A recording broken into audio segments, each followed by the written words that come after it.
Okay, tonight's little project is, let me knock these out really fast. I gotta do some plastic welding on it.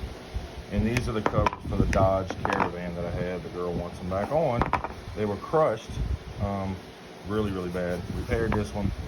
This was one of them that kind of survived, but you can see it doesn't have a retaining ring. So I'm gonna have to make one of these. I don't know how, but I'm gonna figure it out. This right here slides when it locks in, slides and snaps. So with this one, yeah, this is gonna be fun, really fun.